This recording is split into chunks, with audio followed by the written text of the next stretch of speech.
بسم اللہ الرحمن الرحیم۔ اللہ تہجد کا دروازہ صرف ان لوگوں کے لیے کھولتا ہے جو تہجد اللہ کی طرف سے ہمارے لیے ایک ایسا بند دروازہ ہے جو صرف تہجد کی عبادت سے ہی کھلتا ہے۔ یہ دروازہ صرف ان لوگوں کے نصیب میں ہوتا ہے جو اللہ کے قریب ہوتے ہیں، اور سب سے بڑھ کر اللہ خود انہیں تہجد کی طرف لاتا ہے۔ رات کی اندھیری میں صرف وہی لوگ اللہ کو دیکھ پاتے ہیں جس نے اللہ سے بے پناہ محبت کی ہو۔ اس وقت اللہ اور آپ کے درمیان ہونے والی گفتگو، آنسوؤں سے بھری ہچکیاں، دل میں کی گئی باتوں کی آوازیں صرف اللہ کے سوا کوئی نہیں سن پاتا۔ اس وقت تہجد کے سجدے نہ تو سر اٹھانے کا دل کرتا ہے اور نہ ہی آسمان سے نظر ہٹانے کا، اور اگر ایسا ہو جائے کہ کبھی اسی دوران تمہاری اللہ سے تہجد میں ملاقات ہو جائے اور وہ تمہارے روبرو جائے اور وہ منظر تمہارے لیے معجزے سے کم نہیں۔ تہجد وہ نماز ہے جس میں انسان رات کے اندھیرے میں اپنے اللہ سے ملاقات کرتا ہے۔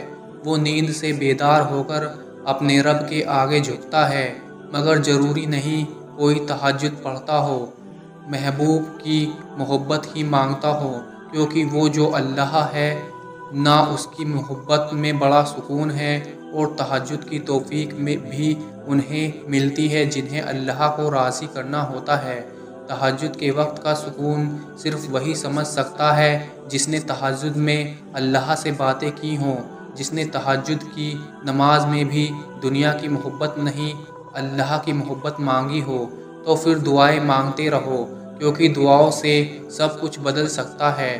جو تم نہیں کر سکتے وہ دعائیں کر سکتی ہیں، پھر بھلے ہی وہ کام تمہاری نظر میں لاکھ ناممکن ہی کیوں نہ ہو۔ دعائیں کن کی طرح ہوتی ہیں جو معجزے بن کر تم تک واپس آتی ہیں، اور اللہ تعالیٰ نے قرآن پاک میں فرمایا ہے، کہہ دو میرے ان بندوں سے جنہیں حالات ناممکن لگ رہے ہیں، میں ہر شے پہ قدرت رکھنے والا ہوں۔ قبولیت اور معجزوں کے اشارے اللہ یوں بھی دیتا ہے کہ نہ آپ کے دل کو انتظار سے تھکنے دیتا ہے اور نہ ہی آپ کی زبان سے دعاؤں کا سلسلہ رکنے دیتا ہے۔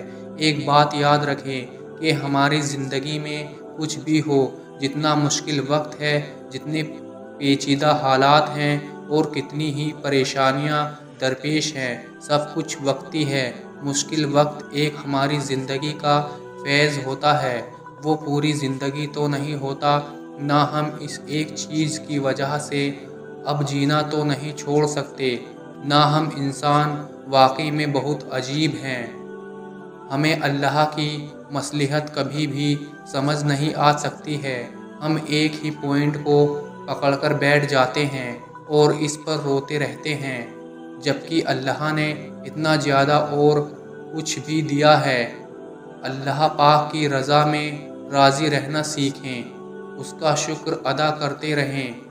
تمہارا بار بار تڑپ کر مانگنا اس بات کی علامت ہے کہ اللہ کو تمہارا مانگنا پسند آ گیا ہے، اور اب بہت جلد وہ تم سے راضی ہو کر کن بھی فرما دے گا۔ اللہ چاہے تو آپ کو سب مل سکتا ہے، اور اگر وہ نہ چاہے تو آپ کچھ نہیں کر سکتے۔ خود کو اللہ کے سپرد کر دیں، پھر جو چیز آپ کو پسند ہے بہترین وقت پر آپ کی جھولی میں ڈال دی جائے گی۔ اللہ سے مانگنا ہر کسی کے نصیب میں نہیں ہوتا ہے۔ اگر تم مانگ رہے ہو تو یہ اللہ کی دی ہوئی توفیق ہی ہے، تو پھر اداس مت ہو۔ جس نے توفیق دی ہے نہ وہ بہترین وقت پر قبول بھی ضرور کرے گا۔ جو کہانی تہجد تک پہنچ جاتی ہے پھر وہ کبھی ادھوری نہیں رہتی۔ چاہت سے نصیب تک کا جو فاصلہ ہے وہ بس ایک دعا ہے۔ تہجد میں بہنے والا ہر آنسو اللہ سے کن کہنے کی سفارش کرتا ہے۔ جب رات کے آخری پہر اللہ تمہیں خود چنتا ہے تہجد پڑھنے کے لیے، تو پھر سوچو